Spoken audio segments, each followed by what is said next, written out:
Ladies and gentlemen, Special Forces haven't abandoned her rescue. The mechanic deduced a secret base from McCarlin's photo in the driver's mind. McCarlin stands a towering 180 cm, while the white ghost is just wandering around like a lost spirit on that terrain.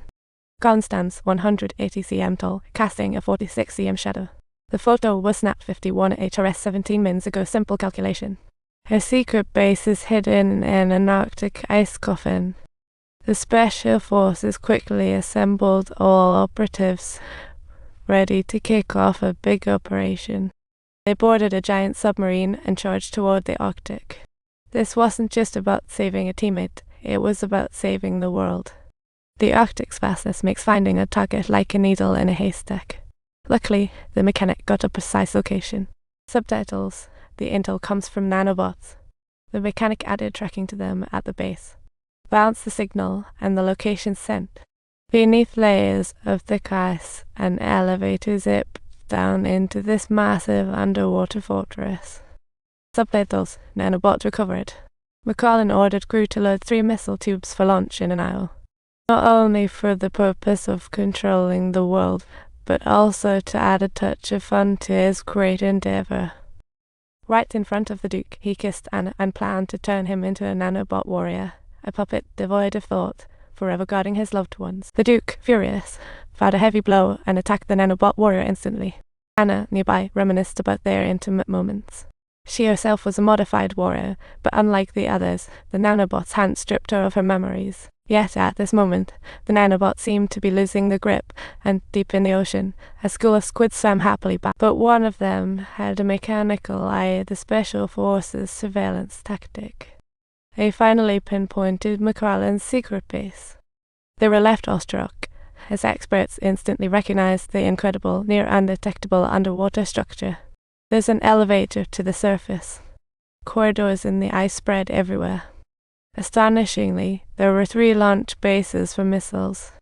At this moment, they truly grasped the extent of McCarlin's power. The general promptly gave a pre-battle briefing, dividing the team into 2. The elite squad went to the surface to capture the entrant. They'll find a way into the fortress underwater, while the driver stops McCarlin launching missiles. Everyone else would engage in a frontal assault on the fortress, distracting McCarlin to create an opportunity for the elite squad.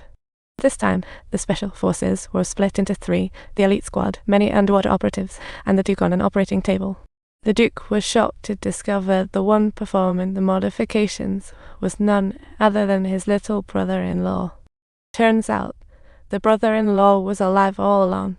He hid in a secret room with the captured scientist before the shelling, and miraculously survived despite serious injuries. Why did he disappear? A science fanatic, he switched sides after seeing scientists' bloody experiments. Since then, he had sided with McCarlin, and even Anna had no idea about his current identity. The scene switches to the underwater fortress launch center with 3 nanobot warheads installed. McCarlin immediately ordered the launch sequence, and the 3 missiles soared into the air, aimed at the capitals of 3 nations. The special ops in the ground felt the rumble and quickly understood what was happening.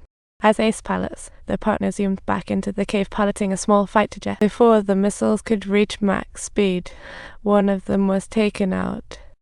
It was at this moment that McCarlin finally realized his lair had been completely uncovered. In chaos and a daze again, her feelings were surfacing fast. She finally broke free from the nanobot control and rushed to find the Duke. 1 nanobot warhead was taken out, but 2 were still headed toward 2 different. As an ace pilot, the partner boarded McCarlin's latest overmatchman S6 aircraft and chased toward the horizon without delay. Meanwhile, ninjas descended the launch shaft. Their mission shifted to controlling the launch pad, not rescuing the Duke. They quickly ran into trouble. It was a sensor corridor. Anything touching the ground with a certain weight would get charred. But this was a piece of cake for our skilled fighters. They breezed through using just their palms. Just as the blade was about to pierce the Duke's head, Anna charged in, took down her brother, and rescued the Duke. But the brother-in-law refused to give up. He even dared to use his sister's life as leverage against the Duke. His thoughts completely twisted. She was furious because of her sister's death. Yet she placed all the blame on the Duke. I made her realize how awesome you are, but science requires sacrifice. She's dead because of you. When faced with such twisted logic, any defense fell flat, and Makano arrived on the scene. His first concern was Anna, clearly smitten with her, even if it seemed he was only interested in her anatomy. The battlefield split into 4 parts, the Duke and Anna trying to break free, the partner in the plane, the 3 red-haired women who snuck into the fortress, and the poised general. Upon hearing that the red-haired women had infiltrated the fortress, the general quickly commanded a full-scale assault to draw fire. The massive submarine split into countless tiny subs, neatly heading toward the fortress.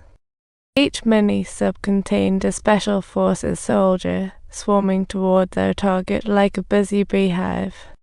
Meanwhile, the fortress retaliated instantly, deploying countless nanobot warriors via submarine to meet them.